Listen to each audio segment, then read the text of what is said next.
সর্বপ্রথমে মহান ঈশ্বরকে ধন্যবাদ দিই এবং সকলকে আরেকটিবার প্রভু যিশুর নামেতে শুভেচ্ছা জানাই। সকলকে জয় যিশু।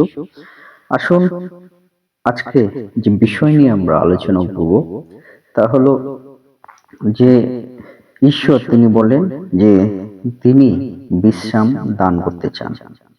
অর্থাৎ যীশু খ্রিস্ট তিনি বলেন যে তোমাদেরকে আমি বিশ্রাম দেব। সে বিষয় নিয়ে আজকে আমরা আলোচনা করব। কেন আমাদের বিশ্রামের প্রয়োজন আছে?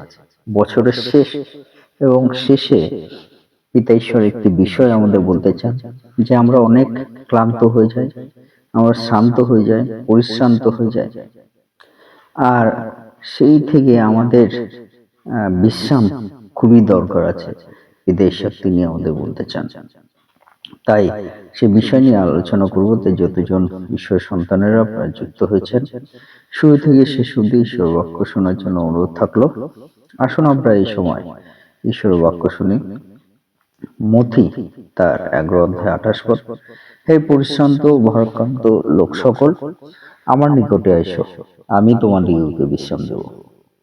ঈশ্বর তার বাক্যে আমাদের প্রত্যেককে আশীর্বাদ যুক্ত করুন, আমেন।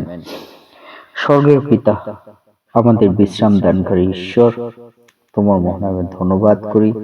আজকে এই সুন্দর দিন দিয়েছো এবং এই বছরের শেষে প্রভু তোমার বাক্য শোনার সুযোগ করে দিয়েছো, তোমায় ধন্যবাদ দিই। আর এই সময় তোমার বাক্য নিয়ে যা কিছু আমরা আলোচনা করবো প্রভু, তুমি আমাদের সঙ্গে থাকো, আমাদের জীবনে কথা বলো এবং প্রভু আমাদের সেই বছর শেষ সুন্দরভাবে কাটাতে আমাদের সাহায্য করো এবং আমাদের আত্মিকভাবে উদ্দীপিত করো প্রভু, যাতে প্রভু আমাদের জীবনে শেষ পর্যন্ত তোমার চরণ তলে আমাদের জীবন রাখতে পারি। সঙ্গে থাকো এবং প্রত্যেককে শ্রোতা বক্তা উভয়কেই তুমি আশীর্বাদ করো, প্রার্থনা যিশু নামে চাই, আমেন। জয় যিশু। আজকে পিতা ঈশ্বর তিনি আমাদেরকে একটি বিষয় বলতে চান, আর সেই বিষয়টা প্রত্যেককে জানার দরকার আছে যে যারা কার্য করে, যারা নিজের পরিবারকে চালানোর জন্য প্রতিনিয়ত কার্য করে, সেই সকল সন্তানদেরকে পিতা ঈশ্বর বলেন যারা নিজের পরিবারকে পরিচালনার জন্য প্রতিনিয়ত তারা পরিশ্রান্ত হয়ে যায়, তাদের জীবন ভারাক্রান্ত হয়ে যায় পরিবারের ভার নিতে নিতে এবং পরিশ্রম করতে করতে পরিশ্রান্ত হয়ে যাচ্ছে, পরিবারের ভার নিতে নিতে ভারাক্রান্ত হয়ে যাচ্ছে। সকল লোককে বিদেশে একটি বিষয় বলছে যে প্রত্যেকের জীবনে কিন্তু বিশ্রামের প্রয়োজন আছে, প্রত্যেকের জীবনে কিন্তু শান্তির প্রয়োজন আছে, প্রত্যেকের জীবনে কিন্তু মানসিক প্রশান্তির প্রয়োজন আছে। কারণ এইগুলো না থাকলে তাদের জীবন কেমন হবে? যদি আজকে আপনাদেরকে বলতে চাই, যদি ডাক্তারি ভাষায়, মেডিকেল ভাষায় যদি আমরা বলতে চাই যে যারা পরিশ্রান্ত হয় তারা কিন্তু দুর্বল হয়ে যায়, তারা রোগগ্রস্ত হয়ে যায়। দুর্বল বলতে রোগগ্রস্ত হয়ে যায়। কেমন রোগ তাদের জীবনে আসে? যদি যারা পরিশ্রান্ত, ভারাক্রান্ত, যারা প্রতিনিয়ত কার্য করে চলছে, রেস্ট নিচ্ছে না, বিশ্রাম নিচ্ছে না, সে তাদের জীবনে বলছে যে তাদের মেডিকেলি বলছে যে তারা রোগগ্রস্ত হয়ে যায়। কেমন রোগ? যারা পরিশ্রান্ত তাদের জীবনটা এমন হচ্ছে যে বুকে ব্যথা বেড়ে যায়। যদি আপনি বিশ্রাম আপনার জীবনে না থাকে তাহলে কিন্তু আপনার বুকে ব্যথা বাড়বে।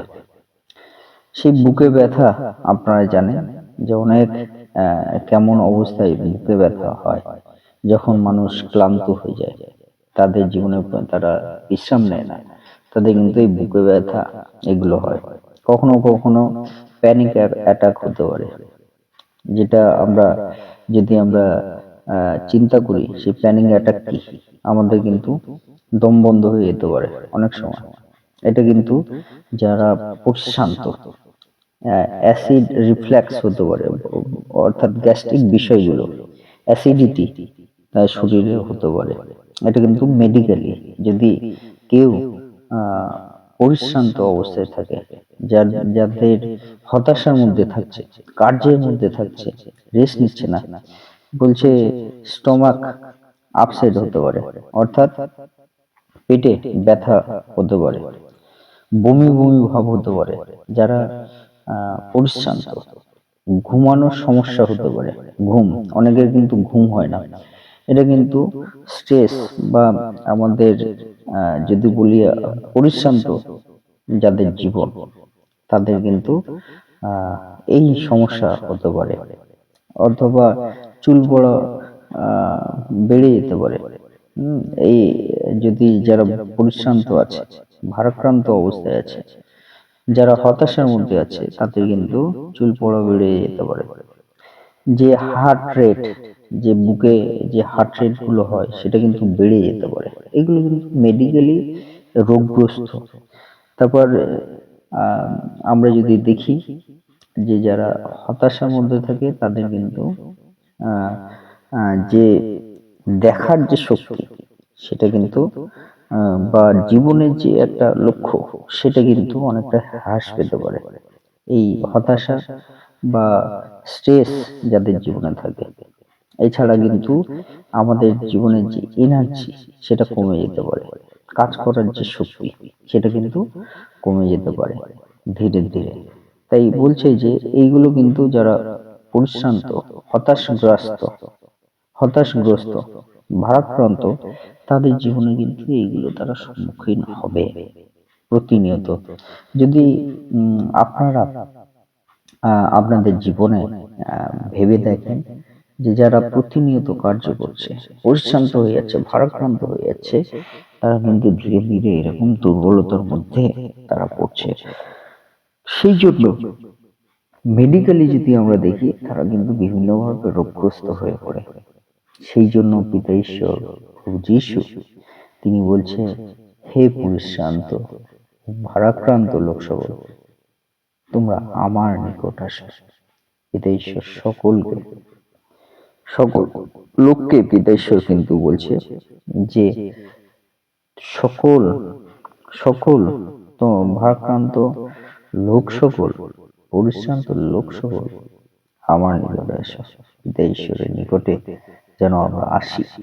বলছে, আমি তোমাদেরকে বিশ্রাম দেব।